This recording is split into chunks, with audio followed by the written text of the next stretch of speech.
ever since iconic Infosys founder Mr. Narayana Murthy said that Indians, young Indians, should be working 70 hours a week, the debate has just not abated. In the latest, adding fuel to that fire, raging fire, is the International Labour Organization, or ILO.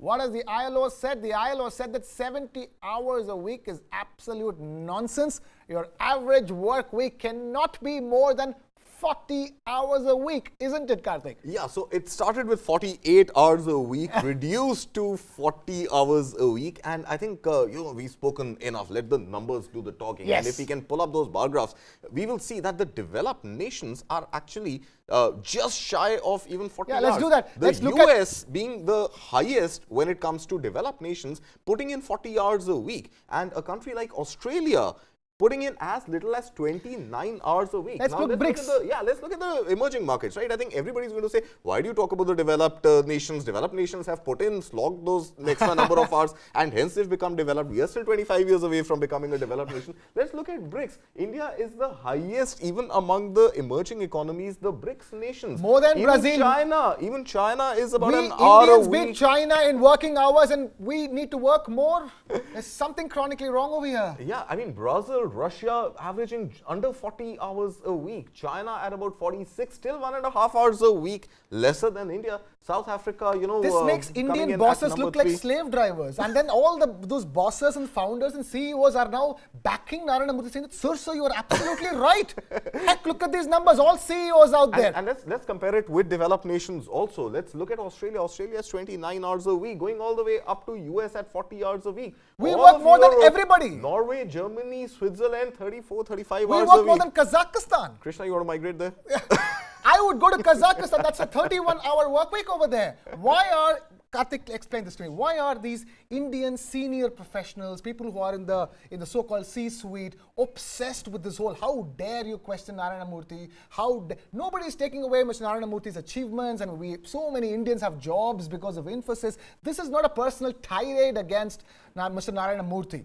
The question here is that, are people in the C-suite above a particular age out of touch with reality? So, Krishna, I think, we've got to see where some of these founders and some of these, innovators, investors are really coming from.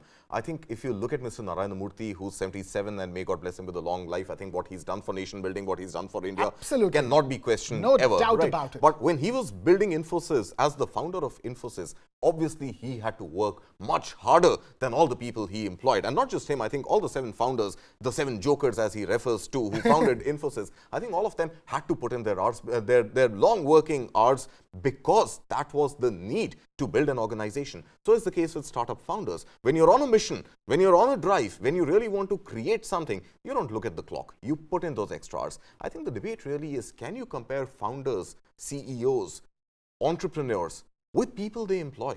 Because people at the end of the day believe they're doing a job. Most people, if you look at the bell curve, 80% of the population of working class, which is going to be within that average bell curve, is going to look for work-life balance, is going to look for other avenues outside of office to really live a life. And they're okay with the average salary they are drawing. They're not super achievers. That is why you have outliers in organizations. Those outliers will put in the hours and will eventually become CEOs. And hence, maybe Mr. Murthy's affirmation coming for those 20% outliers who will become future nation builders, while everybody else who's putting in smaller, lesser number of hours will continue business as usual. I just have one answer to that, Kartik. All these outliers, they will need these average people to come in every day so that they can be the outliers. Because that is the 80%. Which will do 20% of the work. These 20% ambitions. You have your ambitions, you achieve something, and then you look at the people who helped you achieve and say, hey, you need to work more. Heck, this is morally wrong. I don't care who says that is whole 70-hour work week. Everybody shut up. Nobody says anything against, Mr. Narayana Murthy says that. Nobody is questioning Mr. Narayana Murthy. But there is an out of touch with reality and understanding how this works. The same 20% outliers, the super achievers. I heard this argument as well. You want to be a super achiever, you have to work 70 hours.